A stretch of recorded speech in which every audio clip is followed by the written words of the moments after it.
Following the controversies that had dogged Tartuffe and Don Juan, I decided to turn my attention toward a villain for whom everyone seems to hold a mutual sense of loathing, the Doctor. I have very much enjoyed the process of denigrating the medical profession, and as such I've begun work on yet another Doctor play, which will be opening soon. In this one, however, I was to play the role of the Doctor himself. Or rather, I suppose I should say, the Doctor in spite of himself. My character, whose name, once again, just happens to be Scannerell, is nothing but a lowly peasant woodcutter who, through a series of misunderstandings, finds himself elevated to the role of Doctor. He quickly discovers that he very much enjoys the process of dispensing medical advice at random, all the while giving impromptu examinations to nubile young ladies.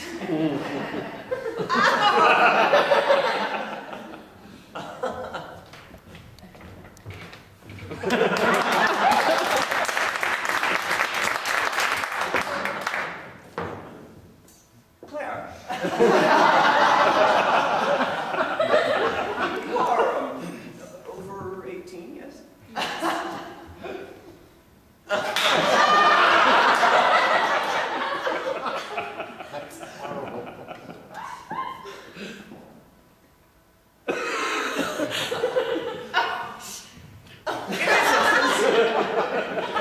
He has been brought in to examine the daughter of a nobleman who has been engaged to be married to a rich gentleman.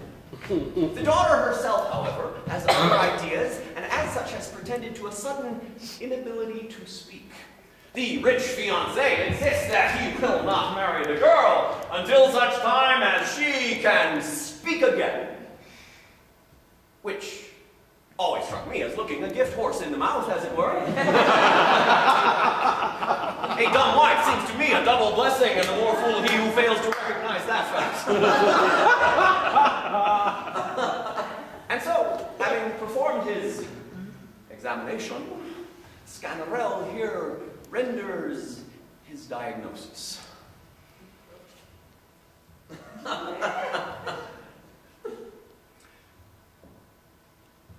It seems to me that it stems from a humor.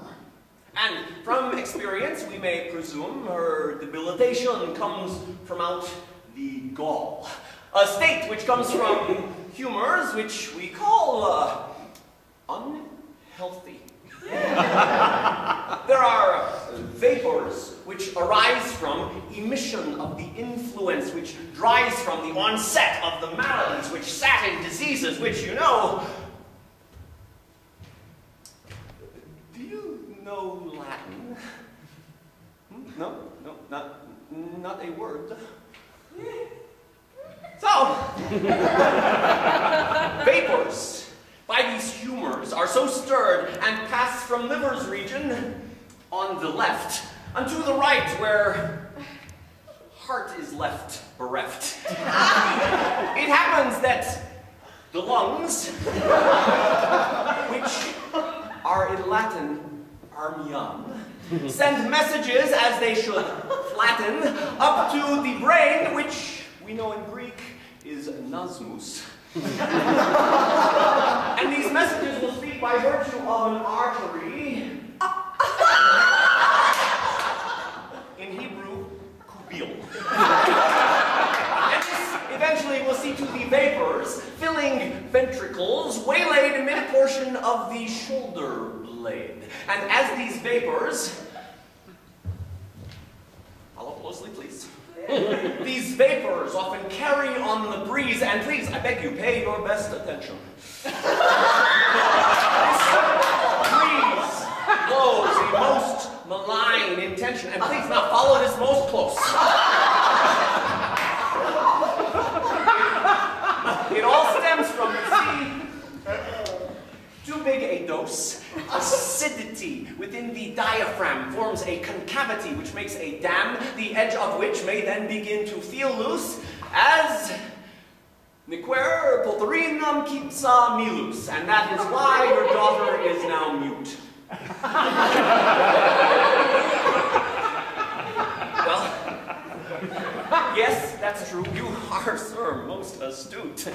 The time was when the heart was on the left, with liver on the right. You are most deft. And yet we since have changed that all around. Advances which we've made are quite profound.